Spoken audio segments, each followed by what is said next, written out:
ఇప్పుడు డెక్కన్ సిమెంట్స్ కి సంబంధించిన రోహిన్ రెడ్డి కూడా మీటింగ్ ఎగ్జాక్ట్లీ డెక్కన్ సిమెంట్స్ అనే సంస్థలో ఇప్పుడు నేను చెప్తా అండి. ఇప్పుడు మీరు అడిగినగా exactly the correct point I tell you.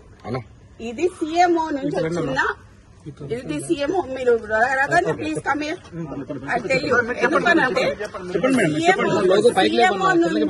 CMO నుంచి ఎవరు ఇప్పుడన్నా మీరు చెప్పిన పేరేంటిది? రోహిన్ రెడ్డి. ఆయన ఎవరు? సీఎం కి ముఖ్యమంత్రి దగ్గరగా ఉంటారు. అంతేనా? పక్కన ఉంటాడా? ఆయన వచ్చి సుమంత్ ని ఏంటిది మ్యాటర్ అని అడిగింది డెక్కన్ సిమెంట్స్ గురించి.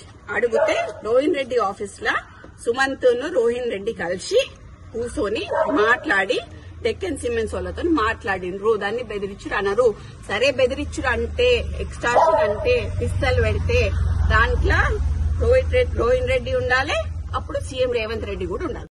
ఇద్దరు అరెస్ట్ కావాలని. అంటే ఇప్పుడు సుమంత్ దగ్గర తుపాకీ పిస్టల్ ఉంది అని అంటే అది కొండామురళి ఇచ్చిండని అంటారేమో రేపు.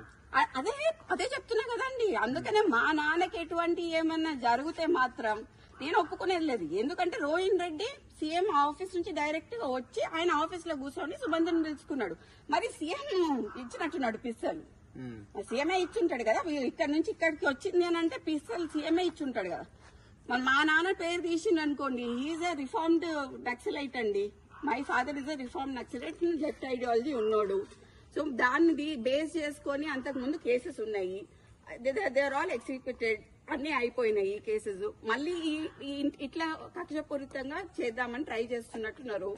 ఎట్లా కొండమురళిని దొక్కాలి, వరంగల్ కొండమురళి నడవద్దు, కొండమురళి బయటకు వస్తే జనాలు వస్తారు, ఇవన్నీ బీసీ లీడర్లను దొక్కాలి అని చూస్తున్నారు. ఆ ఇద్దరు బీసీ లీడర్లను దొక్కితే ఏమొస్తుందండి? ताज़ा तरीन खबरों को देखने के लिए आप देखते रहिए फ्लैश नाउ न्यूज़। चैनल को लाइक, शेयर और सब्सक्राइब करना ना भूलें।